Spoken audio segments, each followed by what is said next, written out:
রাষ্ট্রকাঠামো মেরামতে ৩১ দফার রূপরেখা দিয়েছে বিএনপি।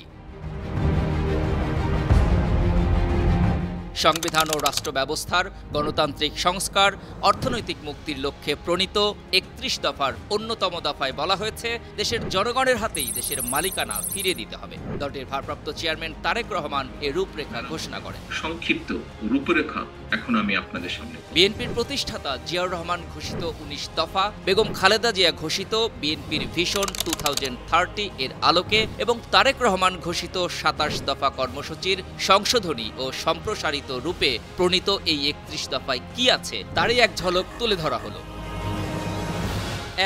একটি সংবিধান সংস্কার কমিশন গঠন করে বিগত আওয়ামী লীগ সরকারের নেয়া বিতর্কিত ও অগণতান্ত্রিক সাংবিধানিক সংশোধনী ও পরিবর্তন সমূহ পর্যালোচনা করে সেগুলো রহিত বা সংশোধন করা হবে। সংবিধানে গণভোট ব্যবস্থা পুনঃপ্রবর্তন করা হবে। ২.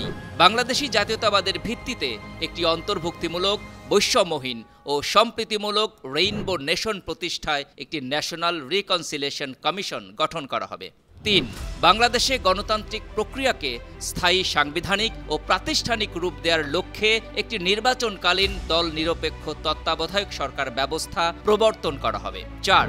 সরকারের প্রধানমন্ত্রী এবং মন্ত্রিসভার নির্বাহী ক্ষমতায় ভারসাম্য আনা হবে। নির্বাহী বিভাগ, আইন বিভাগ ও বিচার বিভাগের ক্ষমতা, দায়িত্ব ও কর্তব্যের সুসমন্বয় করা হবে। ৫. পরপর ২ টার্মের অতিরিক্ত কেউ প্রধানমন্ত্রীর দায়িত্ব পালন করতে পারবেন না। ৬. সংসদীয় ব্যবস্থার পাশাপাশি বিশেষজ্ঞ ব্যক্তিদের সমন্বয়ে রাষ্ট্র পরিচালনার লক্ষ্যে সংসদে উচ্চকক্ষ বিশিষ্ট আইনসভা প্রবর্তন করা হবে। ৭. সংসদ সদস্যদের স্বাধীনভাবে মতামত দেওয়ার সুযোগ নিশ্চিত করতে সংবিধানের ৭০ অনুচ্ছেদ সংশোধন করার বিষয় পরীক্ষা নিরীক্ষা করে দেখা হবে। লোকে বলে বাংলায় যতদিনই রবে ওই পদ্মা মেঘনা বহমান। ৮. রাজনৈতিক দলগুলোর মতামতের উপর ভিত্তি করে একটি কার্যকর নির্বাচন কমিশন গঠনের লক্ষ্যে বর্তমান প্রধান নির্বাচন কমিশনার এবং অন্যান্য নির্বাচন কমিশনার নিয়োগ আইন ২০২২ সংশোধন করা হবে। ইভিএমে নয়, সকল কেন্দ্রে পেপার ব্যালটের মাধ্যমে ভোট প্রদান নিশ্চিত করা হবে। স্থানীয় সরকার নির্বাচনে দলীয় প্রতীক ব্যবহার বাতিল করা হবে। ৯. সংকীর্ণ রাজনৈতিক দলীয়করণের ঊর্ধ্বে উঠে রাষ্ট্রীয় সাংবিধানিক ও সংবিধিবদ্ধ প্রতিষ্ঠানে স্বচ্ছতা, জবাবদিহিতা ও বিশ্বাসযোগ্যতা পুনঃপ্রতিষ্ঠা করতে এসব প্রতিষ্ঠান আইনি সংস্কারের মাধ্যমে পুনর্গঠন করা হবে। ১০. সংবিধান ও মাসদার হোসেন মামলার রায়ের আলোকে বিচার বিভাগের কার্যকর স্বাধীনতা নিশ্চিত করা হবে। বর্তমান বিচার ব্যবস্থার সংস্কারের জন্য একটি জুডিশিয়াল কমিশন গঠন করা হবে। ১১. যোগ্য, অভিজ্ঞ ও প্রাজ্ঞ ব্যক্তিদের সমন্বয়ে একটি প্রশাসনিক সংস্কার কমিশন গঠন করে প্রশাসন সংস্কার ও পুনর্গঠন করা হবে। ১২. গণমাধ্যমের পূর্ণ স্বাধীনতার নিশ্চয়তা বিধান ও সার্বিক সংস্কারের লক্ষ্যে একটি মিডিয়া কমিশন গঠন করা হবে। ডিজিটাল সিকিউরিটি অ্যাক্ট ২০১৮ সহ মৌলিক মানবাধিকার হরণকারী সব কালাকানুন বাতিল করা হবে। সাংবাদিক দম্পতি সাগর রুনি হত্যার বিচার নিশ্চিত করা হবে। ১৩.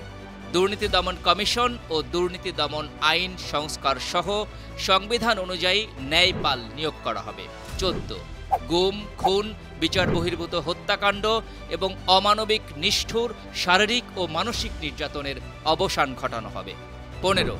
অর্থনৈতিক ন্যায় বিচার নিশ্চিত করার লক্ষ্যে একটি অর্থনৈতিক সংস্কার কমিশন গঠন করা হবে। ১৬. ধর্ম যার যার, রাষ্ট্র সবার, এই মূলনীতির ভিত্তিতে দল, মত ও জাতি, ধর্ম, বর্ণ নির্বিশেষে পাহাড়ি ও সমতলের জাতিগোষ্ঠীর সংবিধান প্রদত্ত সব ধরনের অধিকার রক্ষার পাশাপাশি তাদের সম্পদের পূর্ণ নিরাপত্তা বিধান করা হবে। ১৭.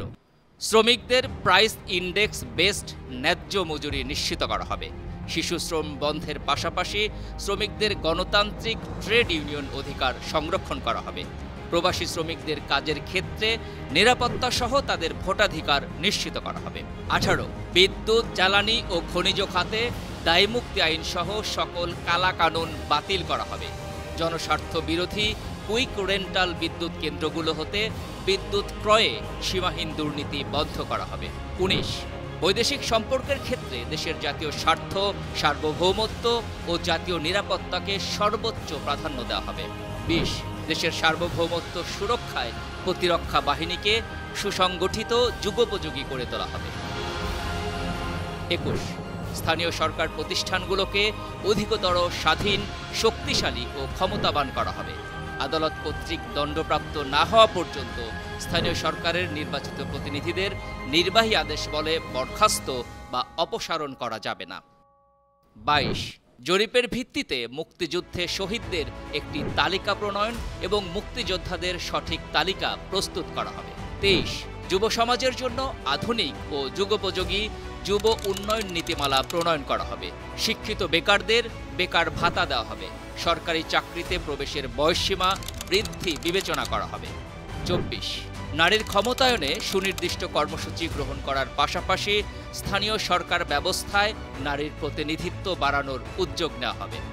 25 বর্তমানে শিক্ষাক্ষেত্রে বিরাজমান নৈরাজ্য দূর করে নিম্ন ও মধ্য পর্যায়ে চাহিদাভিত্তিক শিক্ষা এবং উচ্চশিক্ষার ক্ষেত্রে জ্ঞানভিত্তিক শিক্ষাকে প্রাধান্য দেওয়া হবে। 26 সবার জন্য স্বাস্থ্য ও বিনা চিকিৎসায় কোনো মৃত্যু নয়, এই নীতির ভিত্তিতে সবার জন্য স্বাস্থ্য কার্ড চালু করা হবে।